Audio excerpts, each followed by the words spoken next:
Bonjour chers internautes, moi c'est Madame Nissi Moukena. Je vous invite à vous abonner, commenter, liker notre chaîne Mayra TV qui vous apportera des bonnes choses, des bonnes émissions et des divertissements plus tard. En tout cas, je vous invite encore à vous abonner, à partager partout dans l'étendue de la République démocratique du Congo ainsi qu'à l'extérieur du pays. Je vous aime beaucoup. Bisous. Ote boye bolamu na émission na biso école du patriotisme et du panafricanisme ya mokola lelo totombeli bino penza mobu lamu et puis semaine malamu. C'est vrai que tobandaki semaine tokomi na katikati, mais nous vous souhaitons une fois de plus semaine malamu. Alors sans plus tarder, comme mon message non boyebi ki émission oyo intitulée école du patriotisme et du panafricanisme. Les émissions oyo wapi tosolaka toujours na bino ba Kongomani, bino ba Congolais ba oyo bolingi mboka na bino, parce que vous êtes sans ignorer, surtout ceux qui Hollandi, l'émission oyo to mekaki ko publié précédemment. Vous allez vous rendre compte que oui, effectivement, République démocratique du Congo, nous avons des types de catégories des peuples. Et ça va peuple oyo balinga mboka na bango, na ba peuple oyo balinga mboka na bango te. Alors peuple oyo balinga mboka na été emonanaka. Et puis c'est facile à comprendre ça. Vous bango na ba propos na ye, na ba réaction na ye, na makamune nyonso oyo azo sala. Vous allez voir tout ce qu'il est en train de faire, et ça toujours à l'encontre et avancement ya mboka na ye. Donc c'est comme si ye mission na ye principale ezaka mboka ne kende liboso te mboka ne freiner. Voilà pourquoi ba qualité ya ba Congolais on a tobenga bango baza ba très mauvaise qualité ba Congolais, parce qu'ils ont mérité te na mboka o nzamba pesi bango. Parce que ceux qui au moins ils comprenaient mboka o nzamba pesi bango, richesse o mboka eza nango, et puis manière ou soit façon oyo batu bazo yina mboka oyo rien kaka parce que nzamba pambola biso na richesse oyo pesi bango te, vous comprendre que non oza Congolais ya mauvaise qualité. Parce que ceux qui sont conscients, vous comprenez que mboka na biso est en danger. Depuis démocratie du Congo na lobango eza lokola mwasi kitoko ya kitoko oyo avani na quartier basi ya mabi. Donc tout autour na ye azana basi, mais obo poussa na ne ata na linzaka ti. Et vous êtes sans ignorer, même biso tant to bande oko lo soit ndenge to yebi na monde lelo, soki moni basi mibale ba otambola to basi misato na kati na bango moko aza kitoko ba mususu baza kitoko te. Vous allez vous rendre compte que ceux qui va bengi moi si oya kitoko oya mabe bayaka toujours pour que babebisa makambo.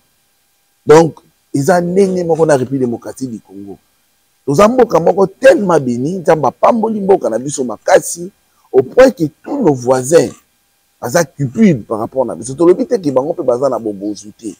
C'est vrai que bango pe baza na bozu, mais baza na bozu ndenge moko na biso te. Voilà pourquoi est-ce que ils ont créé et pas la bango haine, ils ont créé pas la bango jalousie, ils ont créé pas la bango volonté moko ya ko nuire. Malheureusement, ba yebi ki bango ko nuire bango moko te. Zaka ndenge to lo bango bino mingi, soko moni ndoki ya libanda allié yo ou ça sali yo mabe, soko lo bolandela bien c'est que a travailler na ndoki moko ya famille na bino. Eza ndenge moko na ba voisins, eza ndenge moko na communauté internationale. Ils ont un pays où baza contre la République démocratique du Congo.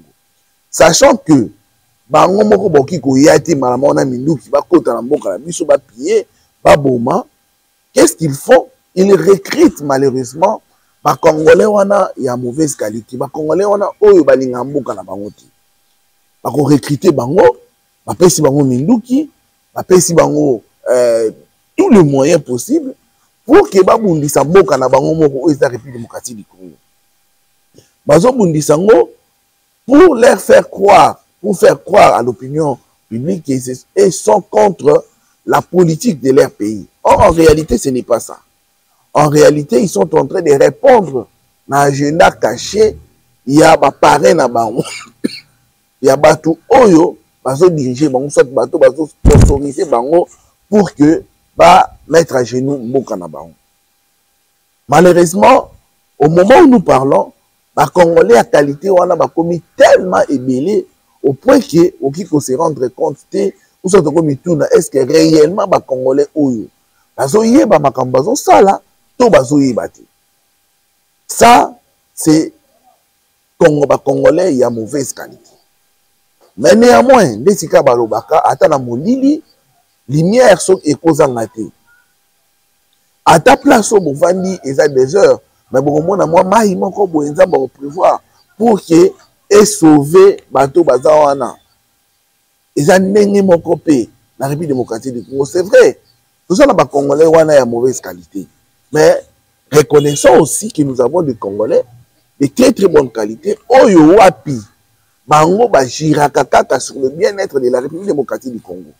Alors, les Congolais wana, pour na bango mboka na bango nemboka na bango, ils sont prêts ya kondima même sacrifice suprême, c'est-à-dire bango ndima même liwa pour que mboka na bango kende liboso.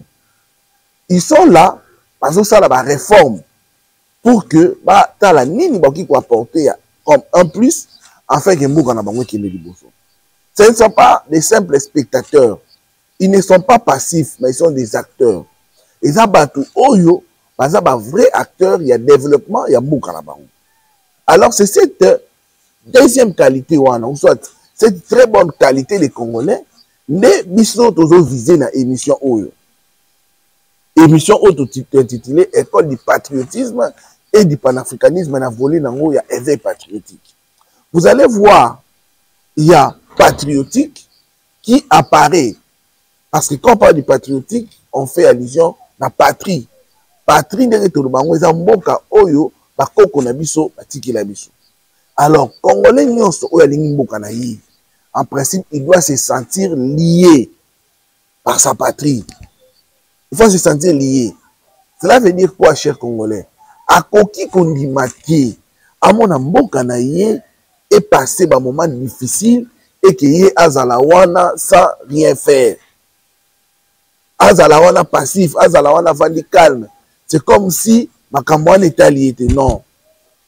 Un vrai Congolais, un Congolais patriote, ce qui est mon imbokane est en danger. Il va tout faire, alors tout faire pour qu'il apporte en plus, afin que Mbokanae et qu'il ne liboso. Voilà pourquoi nous sommes Congolais. Oyosa, il y a mauvaise qualité. C'est vrai que, aussi la radio sauté, mais néanmoins, nous voulons assez que aux a conscience. Tant que le bâti aux a conscience, soit conscience la mouka. Tika kolota, tika kolala. Leko, tika kolala. Soit conscience, comprendre que le pays est en danger. Donc, tika aventure aux osala, tika ba comédie aux osala.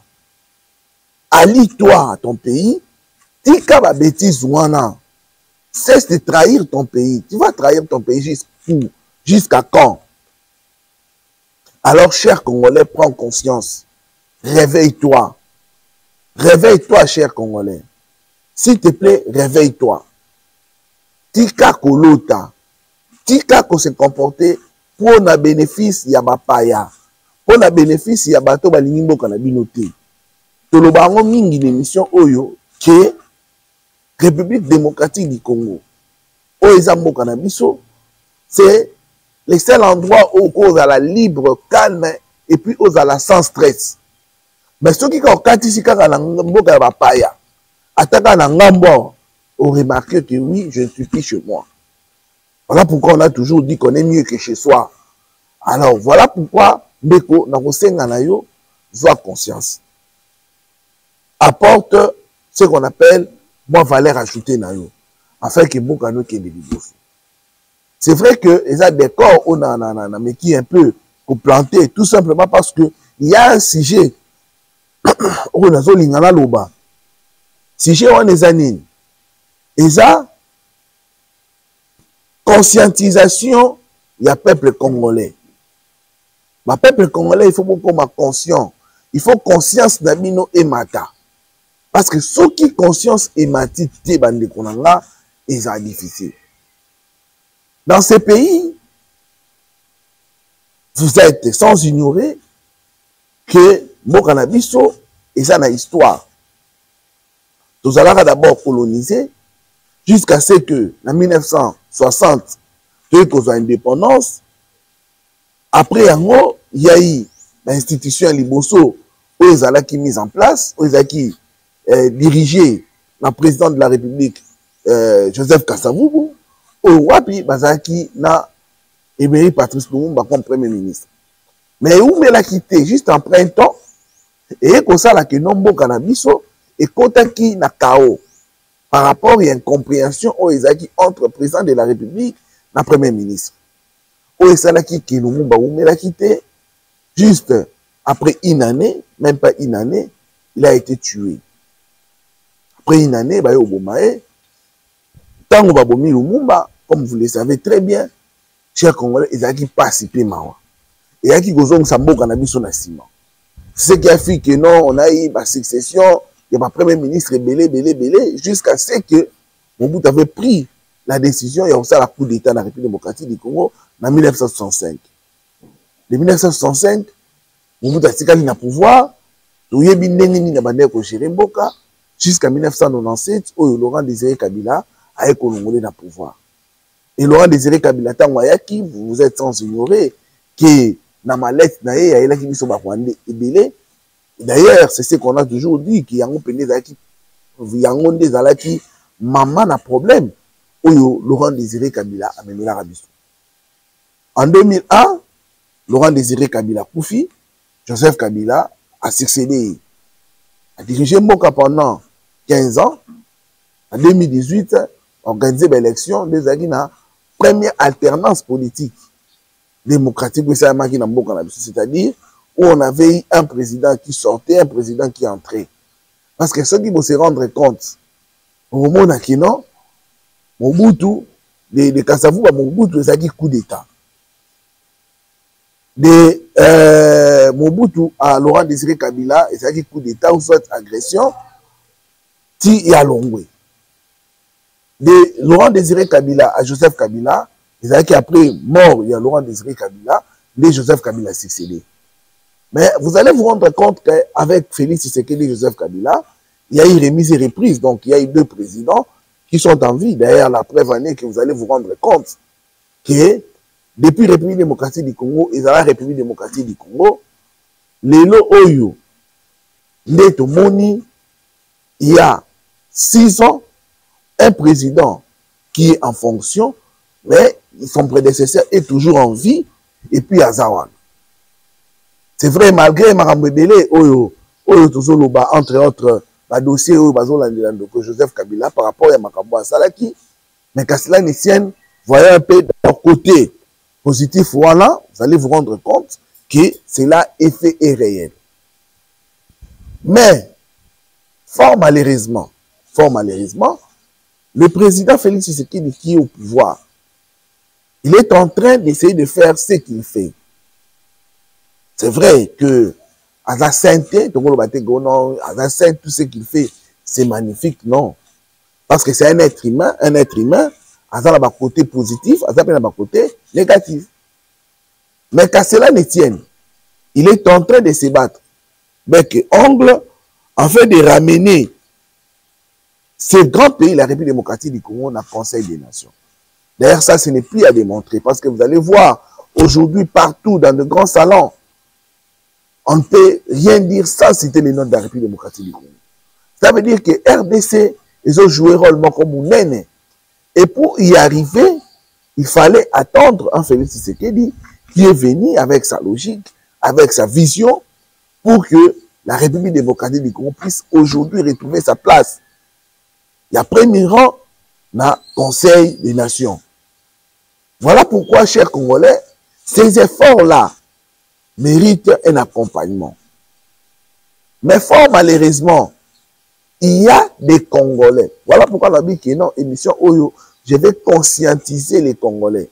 Mais, conscientisation, je suis en train de conscientiser des Congolais de très mauvaise qualité, des Congolais Oyo, parce que ça la pour que moi, qui est des Alors, chers Congolais, vous allez vous rendre compte que malgré les efforts que le président de la République est en train de faire pour que ce pays, la République démocratique du Congo, puisse aller de l'avant, fort malheureusement, nous avons des Congolais qui sont en train de travailler corps et âme pour l'échec il y a président de la République.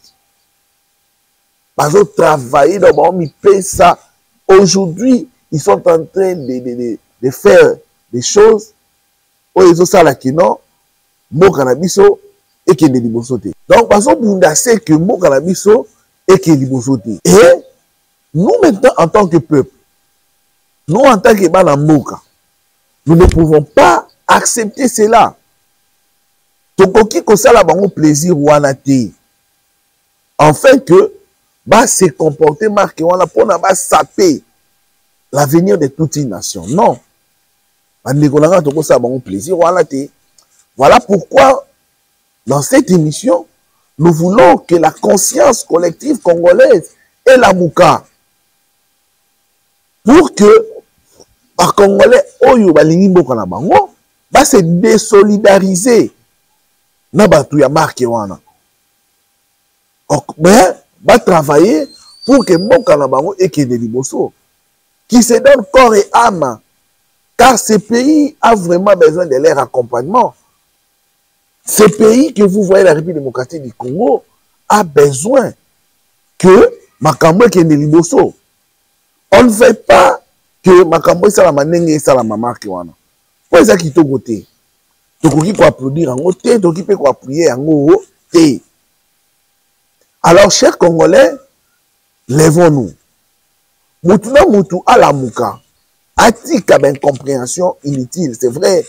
Nous avons tout qui jamais qu'on a la pensée unique. Chacun a sa façon de voir des choses. Mais à cela ne tienne, mes frères et sœurs. Dans cette façon de voir des choses qui doivent être différentes, il faut tous avoir un objectif principal, mon corps. Il faut tous avoir un dénominateur commun, mon corps. Et ça, nini, le bien-être de la République démocratique du Congo. Objectif principal, les a malbolam le développement et un cannabis. Mais aussi longtemps que tu comprends en route, aussi longtemps que tu as un intérêt égoïste, aussi longtemps que mouton au détriment on va regretter. On va vraiment regretter. Voilà pourquoi nalinga qui un peu la conscientiser yo, nalinga qui congolais moko oya olandanga, alinga mboka na ye ami pesa corps et âme. Ami pesa à 100% pour que lobby a regretté. Congolais oya za conscient que azaka la mboka ne Congo comme héritage, comme patrie à s'embriéter. Parce que s'il s'embrie, s'il entre en possession soit à bandi osala makambo kaka ndenge bato wana bazolinga mokekende bandeko na ngai on aura que nos yeux pour pleurer. Et quand je l'ai toujours dit, je ne le dis pas pour na kobangisa non, je ne le dis pas pour na koloba non, je le dis parce que nous, vous et moi, nous savons comment est-ce que les choses sont en train de se passer à la République démocratique du Congo. Otala lelo bandeko na ngai quelqu'un qui a servi ce pays, dans niveau likolo, il a organisé les élections dans ce pays. A organisé les élections, grâce à l'organisation des élections, il a mené ce pays dans la première alternance pacifique. Mais vous allez voir une telle personne qui devait en principe être un héros, qui devait en principe être quelqu'un. Oh, il face à la colo. Mais vous voyez, cette personne-là a cracheté sur Evre Naïmoko, sur ce qu'il a donné de lui-même. Donc, Moutou a travaillé pour que alternance pacifique et salama, mais lui-même se permet en complicité, na président honoraire ou soit président, ex-président de la République, oh, va travailler qui n'a yé ensemble. Il s'est permis d'aller tuer encore les Congolais. Ça fait très mal. Congolais, où est ta conscience? Congolais, est-ce que c'est normal de réagir de la manière dont tu réagis? C'est inadmissible. C'est vraiment inadmissible. Et c'est inconcevable. Comment une personne peut se permettre à jeter en pâture musala na ye moko œuvre oyo ye moko a sculpté jusqu'à ce qui aime mboka na niveau oyo mboka komi oyo bato babanda ko rêver que na mboka oyo tozala na premier président entrant na premier président sortant. Tu es arrivé à faire cela. Mais hélas, pour des intérêts égoïstes, pour tes propres intérêts, tu te permets de jeter en pâture tout ce que tu as fait. Et malheureusement, il y a des Congolais qui appuient cette bêtise. Il y a des Congolais qui ont la référence, et là je cite Franck Diongo. Hein? Batoyo, babandaki kozwa bango lokola batoyo babandaki penza kobunda pour l'intérêt ya mboka. Mais fort malheureusement, baki kokota na vision à cause de leur haine envers le président de la République. Tokoki obligé yote olinga Félix Tshisekedi non. Eza to na yo ya kolinga ete. Mais ozo ina epona nini? Bon attention ko iniye. Yo ini mutu moko mais olobi na ndenge na iniye wana il faut na sala tout pour qu'il ait échoué. Oubliant que si Félix Tshisekedi échoue aujourd'hui, et ça ça va en pâtir sur tout le peuple. Vous travaillez corps et âme. Vous êtes à Washington, vous êtes à Doha, vous êtes partout pour que Mokanabino, depuis démocratique du Congo, ait connaître échec. Tout simplement parce que Elonga Félix Tshisekedi s'est payé sauter. Et ça inconcevable. Et c'est le moment où jamais qu'on soutenir. Et c'est le moment où jamais qu'on s'en en sorte que et qu'il ne dit non. On doit s'opposer dans ma comportement. Voilà pourquoi moi personnellement j'appuie la justice congolaise. Mais nous autres traqués, c'est bien les traquer. Pour décourager, la même démarche. Ce sont des Congolais de très très mauvaise qualité où il faut décourager. Où il faut pousser bango en sorte que va changer. C'est un beau cas où tout ça la pousse à un changement. On a vraiment besoin d'un changement. Mais changement où il faut la conscience là yo. Il faut la conscience. Voilà pourquoi émission Autolubaka et ça émission Autolubaka tout réveiller conscience collective patriotique. Il y a des Congolais. Pour que les Congolais va comprendre et qu'est-ce qu'ils doivent faire pour que leur pays puisse aller de l'avant. Et pour ça, vous pouvez tout faire sauf trahir votre pays. On ne trahit pas la mère patrie. Mais quand vous décidez de trahir votre pays, mettez-vous en tête, chers frères congolais, vous n'aurez que les yeux, vos yeux pour plaire. Hein? Parce que même nos aïeux vous observent. Ils voient comment est-ce que vous êtes en train de comploter contre ces pays, la République démocratique du Congo. Ces pays qui vous a donné même un nom. Ces pays qui vous a donné des familles. Ces pays qui font en sorte que vous puissiez être reconnus comme citoyens. Parce que pendant mon temps, à la citoyen, il faut avoir un mot canaï. Mais ces pays qui vous a tout donné, qui vous a donné sa nationalité, qui vous a donné tout, vous décidez de comploter contre ces pays. Pensant que nos aïeux, pensant que vous vous trompez. Même Nzambe oyo abotia au Congolais, asala ki bota mala Congo. Okanisi ki a osepela na makambo sala. Voilà pourquoi, chers Congolais, vous qui continuez encore dans cette entreprise-là, bino ba oyo bozo kanisa ki non, parce que l'Union Félix Tshisekedi il faut ça là tout a échoué, il faut ça là tout mboke pela, il faut ça là tout mboke ça là ingouvernable, il faut ça là tout mboka wekende libosote. Pour que Batouba y na Félix, oui. Bako y na Félix, c'est ce qu'il dit. Et au finish, nous aurons perdu combien 10 ans, 15 ans. Alors, il faut tous être consciencieux. Point que même si vous êtes opposant, sache que l'opposition ne signifie pas travailler pour que ton pays puisse pour que ton pays puisse échouer, ou soit pour que ton pays puisse rentrer, ou soit tes ongles. Non. Être opposant, c'est d'ailleurs travail noble. Aux autres poussés, aux autres sentinelles, il y a pouvoir en place, aux autres à la place où Bassali Mabé, au dénoncer pour que ça la bien. Malheureusement, la République démocratique du Congo, tu vas comprendre un rôle là-bas.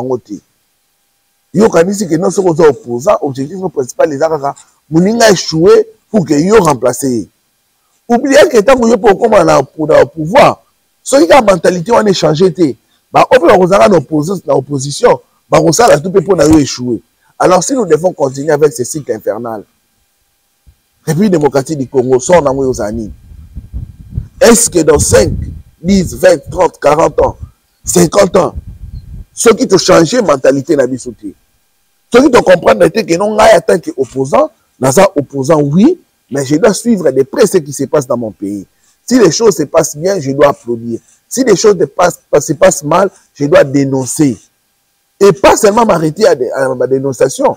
Il faut appeler ça ma recommandation. Et c'est ça la meilleure façon d'accompagner son pays. Parce que j'ai toujours dit, pour servir ton pays, et nous, le bagage, il faut en pouvoir. Pour servir ton pays, nous, le bagage, il faut en impérium. Vous pouvez servir votre pays partout. Aujourd'hui, dans le monde, il y a politique, il y a République démocratique du Congo. On ne peut pas parler de la politique de la République démocratique du Congo sans parler d'Étienne Tshisekedi. Est-ce que Étienne Tshisekedi a comme président de la République d'Ambokao? Non. Il n'a jamais été président de la République. C'est vrai qu'il a été Premier ministre, mais pour combien de temps? Azalaki a été Premier ministre juste après un temps Mobutu Longolier. Mais pourquoi les lots ont composé ça dans la banale politique? Il y a Congolais. C'est parce qu'il avait su jouer son rôle, même en étant opposant. Et vous allez vous rendre compte qu'il a apporté beaucoup, alors beaucoup. Et si aujourd'hui dans ces pays nous parlons de la démocratie, c'est parce que Tshisekedi a contribué. Mais il était où? Il était opposant. Si aujourd'hui on peut parler même de l'état des droits, c'est parce que Tshisekedi a travaillé là-dessus. Mais il était qui? Il était opposant. Donc voilà pourquoi, chers Congolais, Okoki peut servir Bokana en tant qu'opposant ou apporter un plus. Matouatikali, na message, na sangwa malam, na makanisa malam sur yo. Que non, c'est grâce à telle personne, né à même Moka place boy. Mais regardez comment est-ce qu'il avait agi. Regardez comment est-ce qu'il avait travaillé. C'est fort probable. C'est possible. Chers opposants, c'est possible. L'habitude d'amener mon partage au pouvoir. Mais vous voulez nous faire croire que pour il faut passer par des dialogues. Et dialogue en gros inclusif, finalité aux années, partage des postes. Vous partagez ma poste boyer pour que ma baza ba piéton, le ba ko. Donc vous êtes beaucoup plus politique, mais vous n'êtes pas des hommes d'État. Parce que si vous êtes des hommes d'État, vous pouvez dire, bon oui, Félix Tshisekedi peut continuer à travailler, mais nous, nous pouvons jouer notre rôle de l'opposition.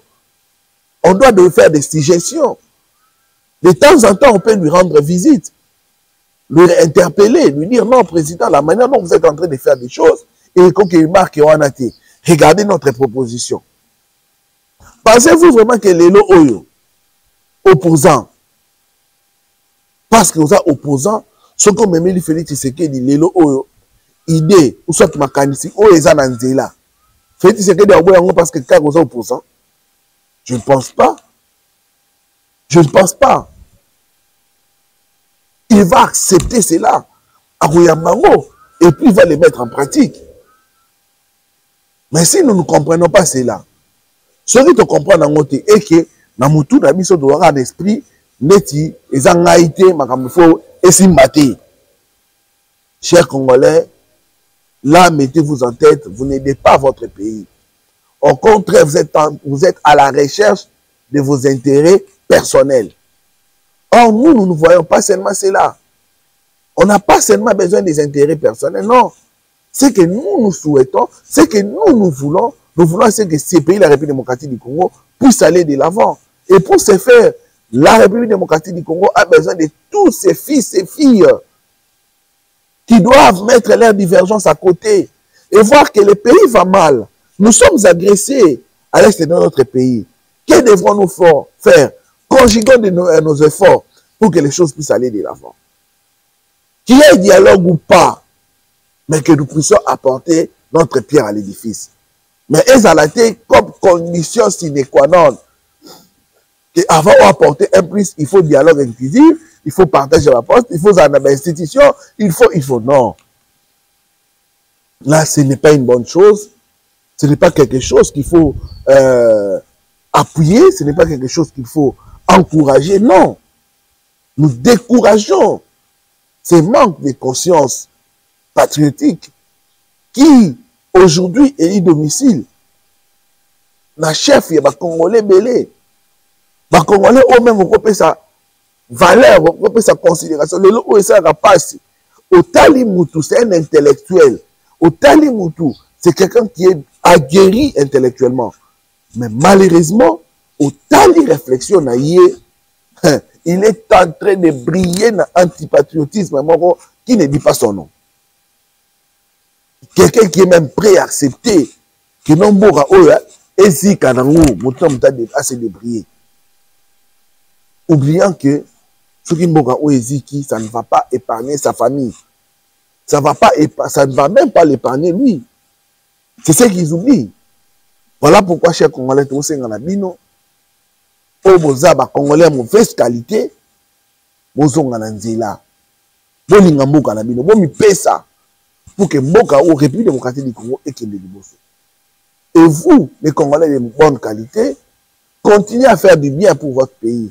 Cherchez à penser, cherchez à réfléchir, cherchez à développer votre côté intellect pour voir ce que vous pouvez apporter dans ce pays, la République démocratique du Congo, afin que ces derniers puissent aller de l'avant. Car mboka ou les gens pour s'accompagner à bana nyonso. Aux à la pouvoir, aux à la société civile, aux à l'opposition, aux à la religieux, aux à la... Je ne sais pas moi qui, ce pays a besoin de vous. Et cherchez à entrer dans l'histoire de la République démocratique du Congo par la grande porte et non chercher à entrer par la petite porte en cherchant à faire du mal à ton pays, ce pays qui t'a tout donné. Merci beaucoup Nabino Bao Bolande Biso. Depuis Bandeli émission, nous vous remercions énormément. Nous vous prions, chers Congolais, de vous abonner, de partager, de commenter, de liker nos émissions et de vous abonner beaucoup plus parce que nous avons besoin de votre accompagnement pour que ces projets que nous avions commencé ensemble puissent aller de l'avant. Nous remercions l'ingénieur Richard Mboyo qui était derrière la caméra, lui qui nous a permis de vous arriver. Nous nous remercions énormément. Nous vous fixons rendez-vous très très prochainement pour les analyses de d'autres sujets d'actualité. Alors que Dieu bénisse l'Afrique, que Dieu bénisse la République démocratique du Congo, que Dieu bénisse ses dirigeants et que Dieu bénisse son peuple. Merci, au revoir, bye, à très bientôt.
Bonjour chers internautes, moi c'est Madame Nissi Moukena. Je vous invite à vous abonner, commenter, liker. Notre chaîne Mindhack TV qui vous apportera des bonnes choses, des bonnes émissions et des divertissements plus tard. En tout cas, je vous invite encore à vous abonner, à partager partout dans l'étendue de la République démocratique du Congo ainsi qu'à l'extérieur du pays. Je vous aime beaucoup. Bisous.